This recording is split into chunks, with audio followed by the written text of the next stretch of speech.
Hi everyone, my name is Jadyn Zajac, and I'm starting my fourth and final year of an honors specialization in classical studies.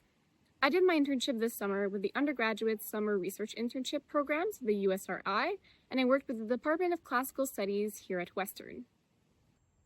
The purpose of my internship was to carry out a short-term literature review research project to better understand the legislation and perceptions of magic in ancient Greece, specifically classical Athens, and I focused in particular on the three so-called Athenian witchcraft trials, which were a series of 3 cases where women were accused of supposedly engaging in illicit magical practices.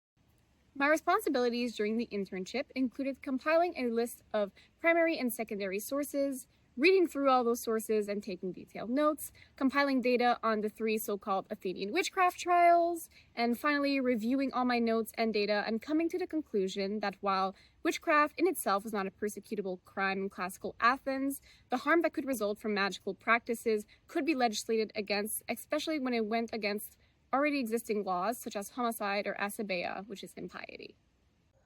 My favorite part about my internship was the flexibility it gave me with my degree. It was almost like crafting my own course in a way, and after all, magic in ancient Greece is not a topic I've heard a lot about in my other classes. It was a lot of fun to take a deep dive into a topic that really interested me, and being able to go down any little rabbit hole that piqued my curiosity. And in the end, I feel like I know more about magic and its legislation in ancient Greece than I know about any other topic in classical studies, and I think that's something very, very special.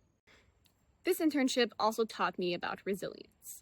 One of the biggest challenges that I encountered was about midway through my internship when I realized the scope of my project was just way too big.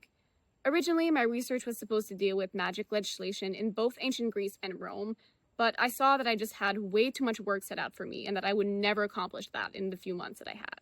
And so I had to pivot and I shifted my focus exclusively to ancient Greece. This experience taught me that minor setbacks are not the end of the world. And even if your project does not turn out exactly the way you thought it would, that doesn't mean that you can't still make something amazing out of it. I just want to end this video by saying that I strongly recommend the Arts and Humanities internship program. And I hope that any student looking at this video and thinking about whether or not they should participate takes this as their sign to do it, because I promise you, you won't regret it.